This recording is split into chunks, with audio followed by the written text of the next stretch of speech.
Welcome to JD Fantasy Football. I'm all fired up, Jordan. I'm all All right, fired up today. let's go. We are 40 days from NFL football action, and you're in the right place if you want to hear Jordan's crazy takes about football. He's ready to go to share today. Today, we're talking about what, Jordan? Wide receivers, important part of anyone's draft. I think this is a fun one. I think there's so many and so many good talent out there. This is going to be a fun list to do today. So let's first of all, I wanted to hear your draft strategy. So some people when they draft wide receivers, they wait. They go running backs first and then wide receivers. What are your thoughts on that? I think for me, and a tip I can give somebody is just if it's a good pick in the first round, don't skip a good pick because you want a specific position. Um, for a great example is even though I like Christian McCaffrey this year, and I think he's going to do good, if CD Lamb's on the board, I'm not going to skip past CD Lamb talent because I want to grab a running back in the first round. Why I is that? think Why not go with the running back and wait for later receivers? because I feel like CD Lamb's a great talent. I think he could be a staple. And there's in this year, there are still, I think, good running backs in this draft that you can get in, the second, third, fourth round, right? I don't think it's a too terrible of an ask to have to wait until round 2 or even 3 to pick up a running back, and you could still end up with a decent section. Yeah, we're doing running backs next time, but today we're talking about wide receivers. I agree. I think that largely a lot of the points in leagues are won and lost in that first or second tier of receivers. So I think it's important to know who you're getting and make sure you're getting value where you draft. Let's start. So we're going 10-1. So who you got as your number 10 wide receiver, Jordan? uh, my number 10 wide receiver is going to be AJ Brown. Okay. Um, the reason I'm down is the Eagles have kind of proven last year that they are trying to be a run heavy team. It's not that I doubt the talent from AJ Brown. I think next year looks kind of similar to what last year looked out. If we win a Super Bowl, why change the procedures or any of the plays or how we're playing to not win another one? So he was a top 12 receiver last year. With that, I mean, I know he did have an injury and stuff like that, but I do truly believe that he is still top 10 talent. But with how run heavy that they're going to be, I think that he's going to be a 10. Okay. I like it. My number 10 is George Pickens with his new team. Okay. Wow, this is a ballsy call here, Dave. Look, man. So he was traded, and his quote is "New city, same mission." uh, no, he look. He's now on the opposite side of CeeDee Lamb.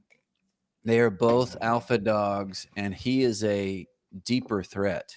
Both of these guys are going to be.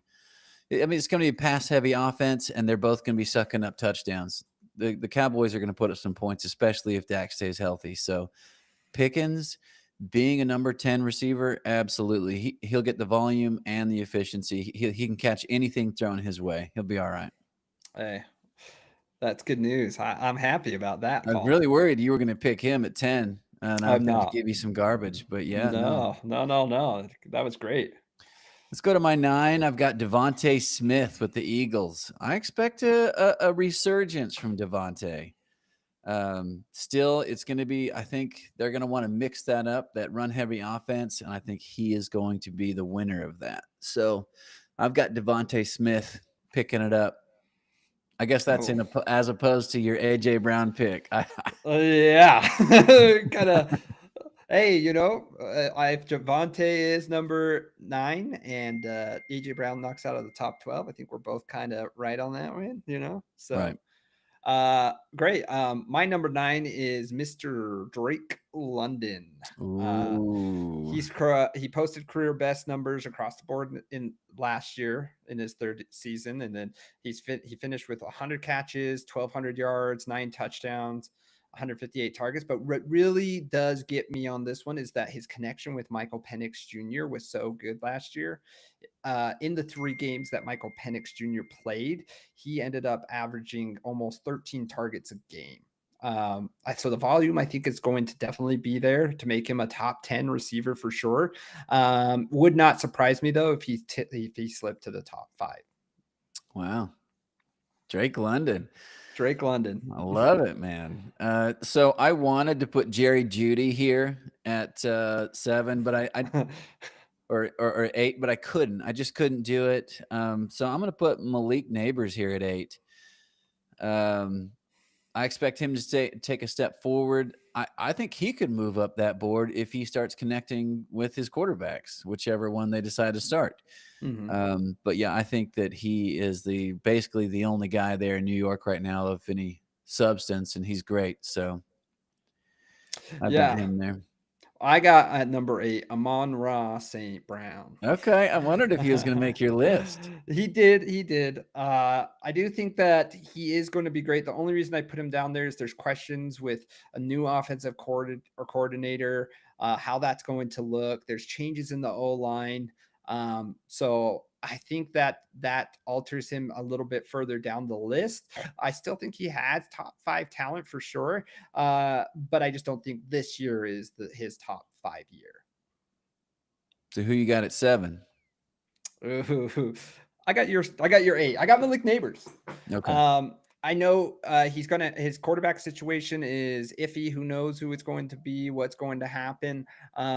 But last year he did it with poor quarterback play anyways. So I think I have him down at 7 because it's hard to ask him to have the exact same season he had last year with poor quarterback play again this year. Yeah. But he did have plenty of receptions. And one of the reasons I put him above Amon-Ra is I feel like there's isn't very much competition for receptions on that team. So I do think he's going to get a lot of shots at it. It's just how accurate are those shots? Yeah, I agree. I think that, that's going to be a tough go. I've got AJ Brown as my 7. Okay. Yeah, I think that look, the tush push, they're still going to do it. But I think we will see a decline in the tush push and that they will get him in the end zone more often. So, but I expect them to score a ton of points. Just at the end of that year, Jalen Hurts looked like he was cooking with gas, hitting his receivers, understanding defenses. There's no reason to think that they can't just start doing that again this year. Yeah, but no Kellen Moore. So maybe who knows what happens. Yeah, but there will be a play calling difference. So I expect, depending on what they do, I think they could be more pass heavy. Yeah, I can see that. Who do you have at number 6? My 6 is Amon-Ra St. Brown. And I can't put him in my top 5. We talked about this a little bit in our last episode about quarterbacks. Hard to see him getting the same production with new offensive coordinator. But look, he had 1,200 yards last year. He was number 2 in receptions, and Goff loves him. I don't think Goff will take a step back. I think the other guys might take a step back, but I don't think he will. I think he's still going to be getting his 12 touchdowns in 2025.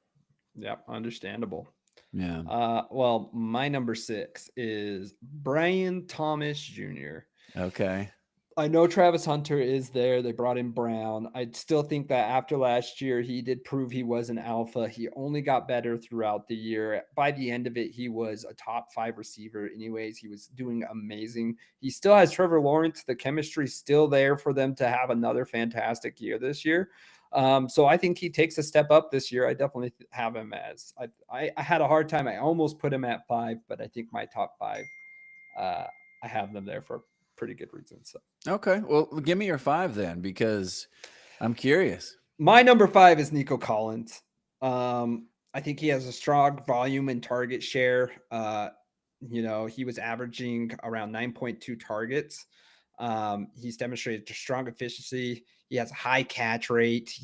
I mean, yards per catch with the lead. He has all of it in the package there. He's only 26 years old, so he's also in the prime of his time.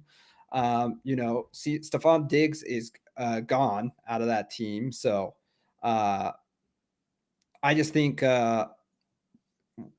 he has a high floor ceiling. I mean, I truly do. I think he will be a top 5 receiver, top 5 receiver, whether that's 5, 4, 3, 2. He could be up there, but for me this year, I think he'll have the 5th best, be the 5th best. I agree. He's my 5 as well, and he'd be higher if we knew he was going to be healthy. That's the problem with Nico Collins. But when he's in, he averages. I mean, he's catching that ball right close to the line of scrimmage, and he's just gone. Like, he is a monster out there. He's 3rd in yards per route run behind Puka and AJ Brown. And you mentioned Diggs is gone. He's an alpha.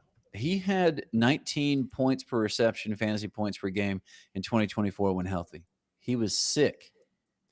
Yeah, he was sick. It's just I think he bumps up if we knew that he could stay healthy all year.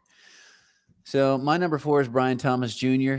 He did crack my top 5. I think that he, with this new with Liam Cohen coming in, I think he's gonna bump that dude up a little bit. Okay. That's what I think. I think this new offensive genius guru comes in and gets him some more yards, gets him some more touchdowns. He finished last year with 3rd most total receiving yards, and it's hard to argue with that. Under those circumstances, he finished with the 3rd most yards. Things were getting better for him. He could do even better. Yeah, love that. I mean, yeah, I could definitely see him over there in that 5. We're on 4 now, right? Yeah, who's your 4? My 4 is Puka Nacua. Okay. He's proven last year that his rookie season wasn't a fluke. He's reliable. He has high IQ, high volume wide receiver in a Sean McVay system that just loves to scheme guys open. And he's one of those guys who's constantly get it. He sees 8 to 12 targets a game. He's the alpha receiver in there. He's got yards after catch, so he's not just I'm going to possess this 5-10 yards. He knows how to get up and turn slant plays into big chunk plays. He lines up inside and outside. His position is kind of versatile as far as with everything. And so to me, I think even though he doesn't have the highest touchdown ratio, could be a bigger year, but I think with Davante Adams there, I think it just proves that he will still get his, regardless if it's touchdowns or not. He's going to get a lot of receptions. He's going to get a lot of targets. So I think he's going to be the number 4 receiver this year. Let me echo that, because he's my 3, and I love what you're saying about him. That's 100% true.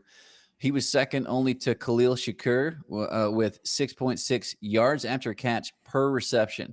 So not only is he getting the highest target share in all the league, but every time he touches it, he's just running over guys and getting down the field. He is awesome. And also, you mentioned that as well. He runs. Not only does he run all over the field, but he runs his routes precisely. Yeah. He's a technician, so he's just difficult. He's exactly where the quarterback expects him to be every time. And so he's high volume, he's high efficiency. You look at some of these metric charts for Puka, he breaks the chart. Like, they have to make the screen bigger to fit his stats. So, he's my number 3. I love him.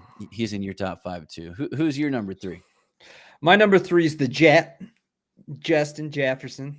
The reason I don't put him at top 1 or 2, because I think he's arguably talent-wise could be the best receiver in this league, but arguably, obviously, going to be top 2 receiver when it comes to talent. I think there's some uncertainty with JJ McCarthy being his quarterback. I do know it's an O'Connell system, so that could definitely work to the advantage of him. It's just there's just a little bit of uncertainty on what JJ McCarthy, who he is. And so I think that just affects me if I'm saying who's for sure going to be wide receiver 1 or 2 this year. I think I trust my number 2 pick, which would be CD Lamb. There you Um, go. I think Dak is back. He's back now. Let's not forget. I think everyone forgets he got hurt. Maybe he didn't have a great season, but 2-3 years ago, this guy was a candidate for MVP of the year. Yeah. So, if he's back and fully healthy, he can sling it. George Pickens is also there, and I think that's great and will open CD Lamb up more. He has never had a great wide receiver 2. He has been a great wide receiver 2 for Amari Cooper, but he's never had like a great wide receiver 2 on the other side of him as him being the main guy. And I think now that he has George Pickens, it's going to open a lot more for him. I think he's going to have a stellar year this year, with as long as Dak stays healthy. Yeah, Dak is the keystone that holds this arch up. He's got to come in. He's got to be slinging that ball. We expect him to. That's what he's good at.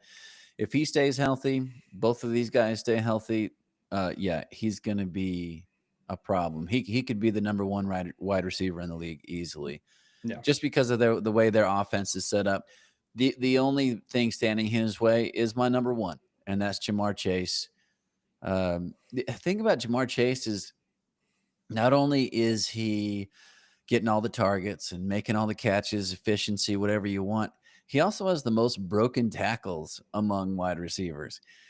You can't stop him. He's a problem after he has the ball. I love him. And yeah, that's why he's number 1 again this year. I think it's arguably going to be the number 1 and number 1 pick. I know when we go through mock drafts, there's going to be different ways to pick number 1, but to me, I think if I have the number 1 pick, I'm picking Ja'Marr Chase, and that's not just receivers. That's receivers, running back, court.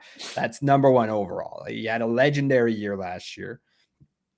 I don't think their defense got very much better. They're going to be having to throw this ball down the field. Ja'Marr Chase and Joe Burrow have a connection since college, and it's just proven year after year after year. He will target him. He will make circus catches. He will get touchdowns. He's a huge red zone target. He last year had one of the most legendary years when it came to fantasy football. He beat the second highest receiver by 90 points at the end of the year. 4 points a game. He had more than the second receiver last year. So wow. I think he continues it. I don't see why not. Hendrickson's not coming, might not even come back on the defense. So I think their defense are probably, well, hopefully they do. Even with him, they still were a terrible defense. He's a great player, but they were a terrible defense. Yeah. So I think they're going to have to be slinging it. Yeah. I think the problem the Bengals are going to have is that I think just about everyone in their division got better, even if it was just a little bit, and they're largely the same team. They were pretty healthy last year for a good part of the year. I think they were as good as they're going to get. So that people talk about the Bengals getting off to a slow start. Ja'Marr Chase is going to do his thing every game, no matter what. I think that's good for fantasy owners. They're still going to be fighting to outscore teams, and so they're going to throw it to Ja'Marr Chase over and over again. Yeah, some Malik Neighbors effect, right? Like you're always going to be losing because you're a crappy team, so you're always going to be throwing. But if you're a good receiver, you're going to get it's going to have plenty of opportunity for receptions. The only difference is that he's an amazing receiver with an amazing quarterback. So your Cowboys also have a good division. Yeah. What do you expect this season to look like for the Cowboys with new toys and receivers and a healthy Dak? So I think with healthy Dak, run game still a little. Who knows? Javonte Williams, maybe Blue turns out to be something. We'll kind of see how that progresses. I'm not as far down with Javonte Williams as a lot of people. I am actually really willing to draft him because I think there's a lot of upside. I think that he's another year off of his major injury. He was an explosive guy before he got injured. So I think there is some opportunity, and there's a backfield that's wide open for him to just take and advance his career there. So I think the Eagles will probably win the division still. I think it's still really hard with that defense, how young they are. They're not having to pay heavy money to those guys quite yet. They have an amazing offensive line. Saquon Barkley, A.J. Brown, Devontae Smith, even Dallas Goedert. I mean, if there wasn't so many mouths to feed, probably potentially could be a top 5 tight end every year in, year out. So I'd like to be like, oh, we're going to be number one, but probably the Eagles, to be realistic. I think we'll fight off the Commanders at 2, and the Commanders will take 3, but I still think there's potential for all 3 of the teams to make it into the playoffs. Yeah. I'd agree. I think the Cowboys are going to be a problem this year. I look, and just thinking about from a fantasy point of view, they're going to be having to outscore Washington, outscore the Eagles. I think they're going to have a lot of games where they need points, and they're going to be pass heavy. So I think that bodes well for both Pickens and for CeeDee Lamb. Yeah, absolutely. I agree. And tight 100%. end. Yeah, Fergie. So who are some honorable mentions? Maybe some guys that we didn't mention today. Who you got that maybe didn't make your top 10, but you're really liking this wide receiver this year? I personally like Ladd McConkey. I think he's an honorable mention here. I think he did fantastic last year. I think Justin Herbert's still going to get that connection with him and throw over to him. Clear alpha guy coming out of this backfield. Not backfield, out of the receiving team, but Ladd McConkey was definitely up there for me. And then T. Higgins is also another one who had an exceptional year last year, and I think he's also going to have a good year this year. I think, like we talked about, kind of similar with Ja'Marr Chase, there's going to be plenty of opportunity. I think they're going to have to throw the ball. They're going to be down early in games, putting up 30, 40 points in order to win. So yeah, I think T. Higgins is also another honorable mention for me. I think I saw that Chris Godwin had another surgery. Yeah, his recovery is taking longer than expected, as they said. But obviously they gave him a contract, right? Like they expect him to be good to go this year, and they expect him in the long-term scheme of things. So I think that's good news. Hopefully that means he comes back in the next, first 3-4 weeks. Makes him slide in the draft though, doesn't it? Yeah, hopefully. I'll take him and Brandon Ayuk.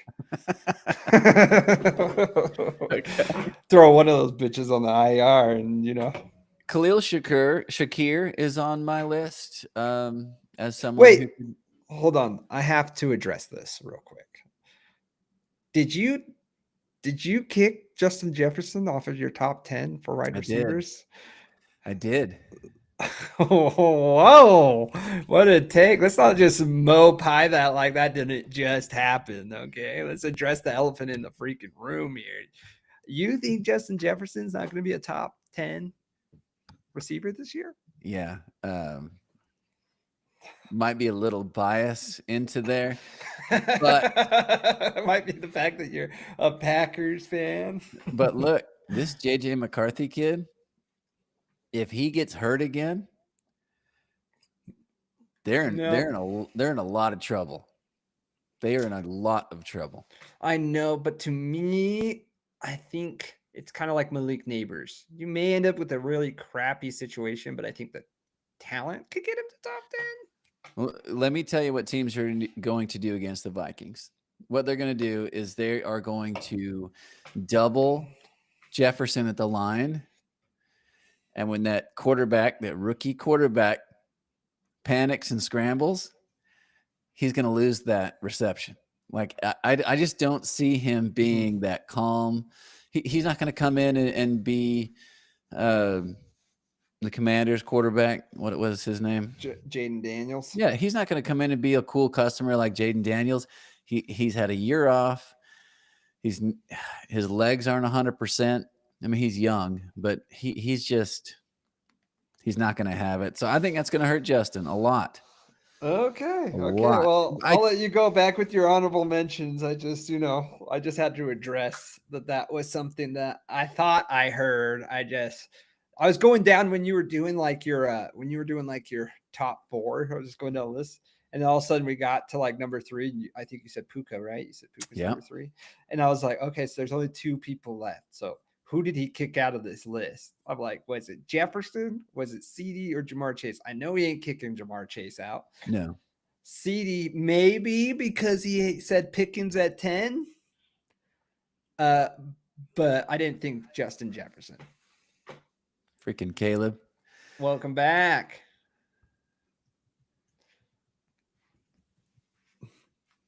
Another season. Caleb's in number 1 pick. Yeah, Caleb. We both had Jamar Chase as our number 1 wide receiver. Is that who you're picking?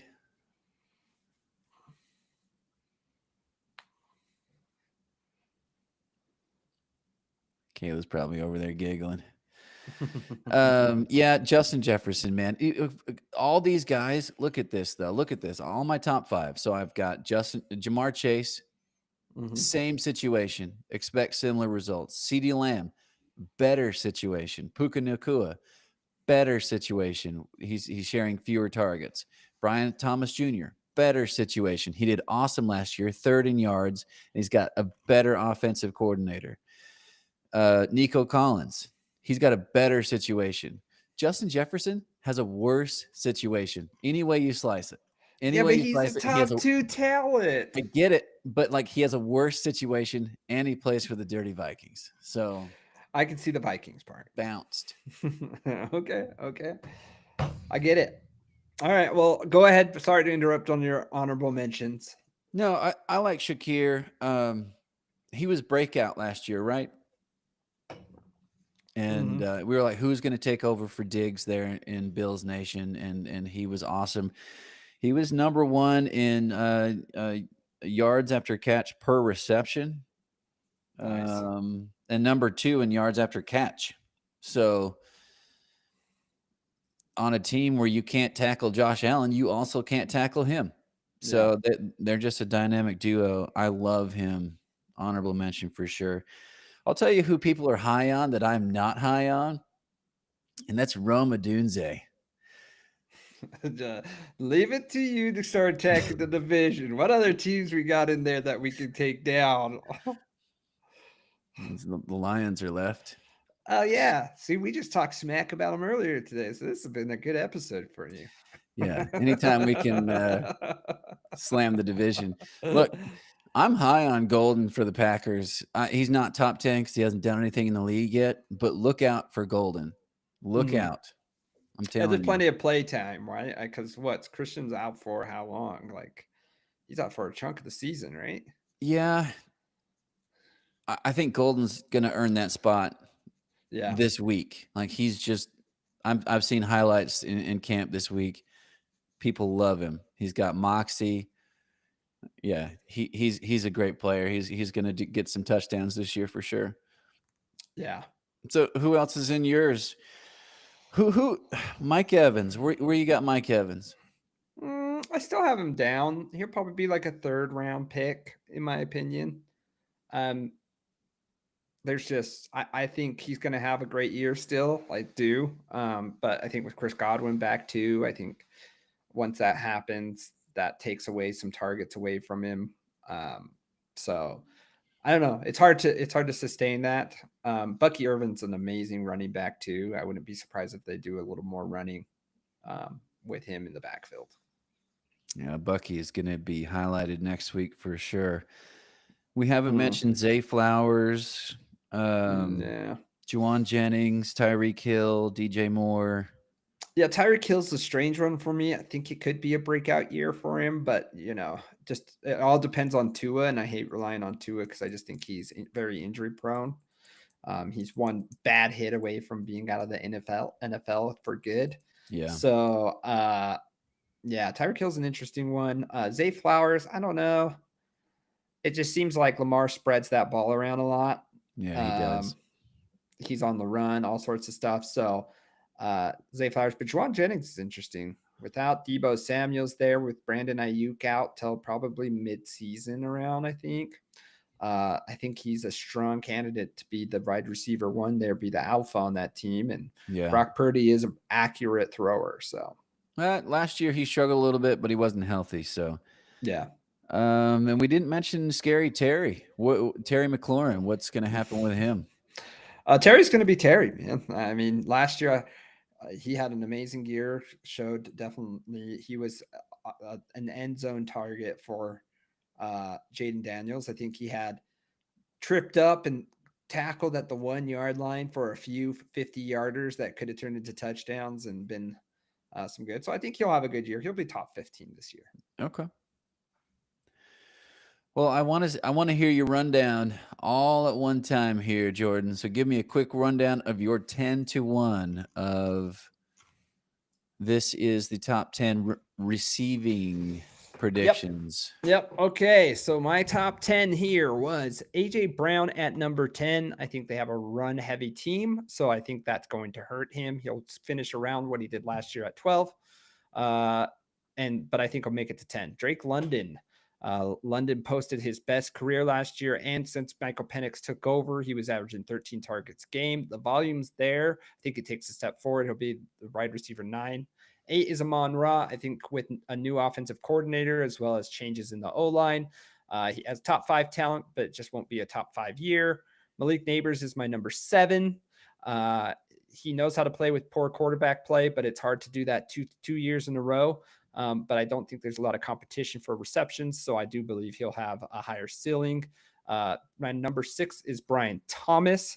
Even though Travis Hunter is there, they got Brown, they got some players over there, but he's still the clear alpha. I think he has his good chemistry with Trevor Lawrence. So I think he takes a step up this year. He'll be the wide receiver 6. And my top 5 is Nico Collins. I think his efficiency is there. He's in his prime. He's going to have opportunities with Stephon Diggs out. And he gets a lot of target shares on this offense. I think he gets a lot of explosive plays. So I think he'll be a top 5. Number 4 is Puka. I think he has high IQ. He's a high volume wide receiver, averaging 8 to 12 targets a game. He can turn slants into chunk plays. So he's not just a possession guy. Even though he does have Devontae Adams there, I think he's still going to have a huge role and is a favorite in the Sean McVay system. So number 3 is going to be Justin Jefferson. I think JJ McCarthy is a question mark. So I just don't, I think I'm more positive on the top 2 quarterback or receivers on here. That's the only reason I put him at 3, but he is definitely a top 2 talent.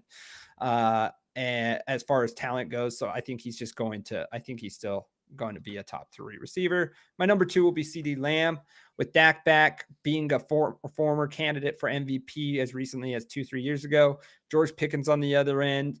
CeeDee Lamb actually having a great wide receiver 2 for the first time in his career since he's been wide receiver 1. I think it really opens up a lot of things, and CeeDee Lamb will get there. And then Jamar Chase is my number 1. He had a legendary last year. He had 90 more points in the PPR leagues than the second receiver, which is 4 points more. I don't think their defense is much better. I think they're going to have to score high. And I think Jamar Chase and Joe Burrow are tangent that has had chemistry since college. So I think he'll be the number 1 receiver for a second year. I love it. So just you read your top 10. Who do you think in our league is going to reach and get a guy not on any of your lists and kind of pass over one of your good guys? Who in our league is going to go get somebody that doesn't make any sense? Oh, you mean like Kyron Williams in the 7th pick of the draft? Is that what you're talking about? Yeah, who's going to reach out there and get somebody that just doesn't? I think there's going to be, I don't know who. And, quote me on this because I think it will happen. I think Derrick Henry will get picked. And this isn't receiver-wise. I know it's not receiver, and I could have brought it up next week. Derrick Henry will be picked in the first round. I think towards the mid-first round, when he probably should get picked later on. Okay. In the second round. Do you think guys are going to be more running back heavy this year after watching Saquon, or are they going to pass over some good receivers? I hope so. I am hoping so. Because here's the thing. For me, I'm going to adjust. Like, I'm going to do enough mock drafts with different, and then here's a pro tip.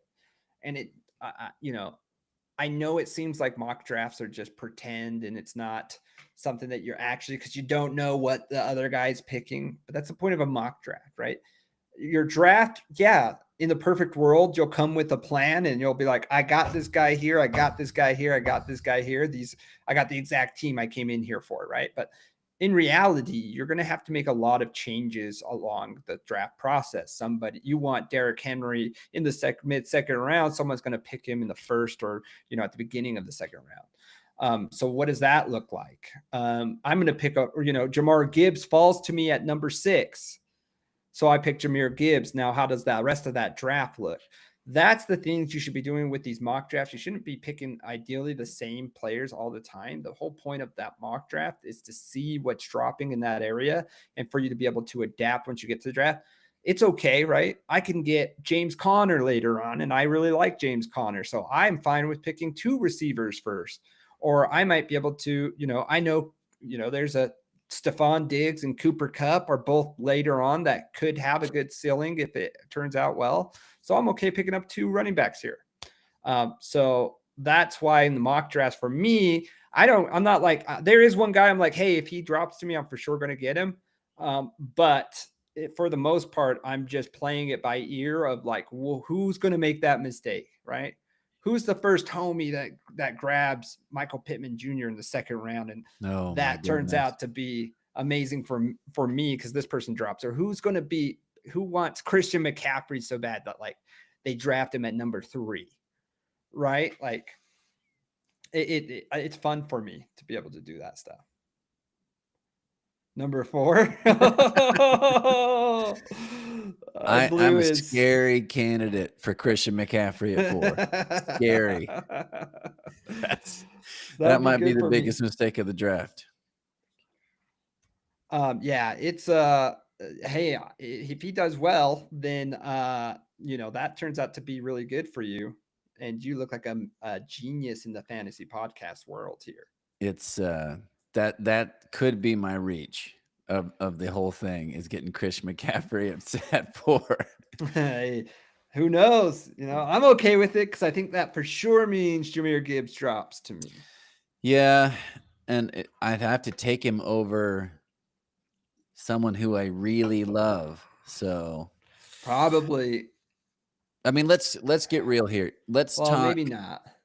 Who's the most likely first 4 picks? You've done a bunch of mock drafts. Well, I'll tell you who the 4 picks are. First 5. Give me the first order. Let's go 5. So here's the thing about Justin Jefferson. He did also come out with a hamstring injury this week. Oh boy! But it turns out they're saying that he'll be there week 1. I'm staying away from it. After seeing Christian McCaffrey last year, I'm not gonna go for it's just it just hurt him a little bit. He'll be ready for week 1, and then week 1 Monday night, Minnesota Vikings call it, and like actually he's not playing. That was so dirty. That was so dirty by the 49ers last year to hold that information. Oh, it was dirty. Tell the game. Oof. So, top 4 picks are going to go as followed. I think it's going to be Ja'Marr Chase. It'll probably be Ja'Marr Chase, Saquon Barkley, Bijan Robinson. I don't know. 2 or 3 will be Bijan Robinson and Saquon Barkley in a perfect world, especially now that Jefferson's hurt. It will probably go Jahmyr Gibbs after that. Then go Jefferson might go at 5. Over CD. But then maybe CD goes at 5. 6 is then Jefferson. Okay. If you're asking me if I'm picking up Jefferson at 6, if he's there, I would probably rather have Puka Nacua. That's scary, man. So Justin Jefferson could slide to 7, no problem. Easily. Wow. He finished number 2 in yards last year. Like he's such a good player. I love the disrespect. Yeah, I know. Yeah. But it could happen. I've seen it like since the injury reports come out and I've been Yeah. doing mocks, he's been dropping lower and lower in mock drafts. I mean, Interesting. people are scared. So, but top four will probably definitely, I know top 3 for sure is, if it's not, it will be wild. But Jamar Chase, Saquon Barkley, Bijan Robinson, they're going to be the top 3 picks this year. I guess it just depends on what Caleb wants to do as far. I mean, he could take Saquon or Bijan first and go running back route. He could do that. Number 1 pick, I'd probably go Jamar Chase, but if I'm going to go running back, I think I would still go with Bijan Robinson, and only for the tush push reason. Like I had Saquon Barkley last year, all right, a guy who had him, and he was amazing for me, fantastic. I still think Bijan Robinson's the main focus point of that offense. Yeah, and when they're at the 1 yard line, they're not giving it to anyone else. I mean, right. Arthur Smith's gone. Tyler Algier is not a thing anymore. I love it. So, all right, man. Well, I think we did it. Yeah, I think we me too. did the receivers. We got some tips from Jordan. We got some NFC North hate from me. And we got some comments from Caleb. What else do you need? It's a recipe for a perfect episode. Man, I'm telling you, we're just getting going. And I'm down in the kitchen instead of up in my non-air conditioned upstairs, sweating my keister off. So. Are they still not coming fix that yet? No, we're fixing our floor in our kitchen first. So gotcha. One disaster at a time. Yeah, I feel it. All right, man. All right, man. It for this week. Football's next week. Hall of Fame game doesn't mean anything. Probably will be the worst game you ever watch, but it's football. There you go. We're 40 days away from NFL action. Let's go.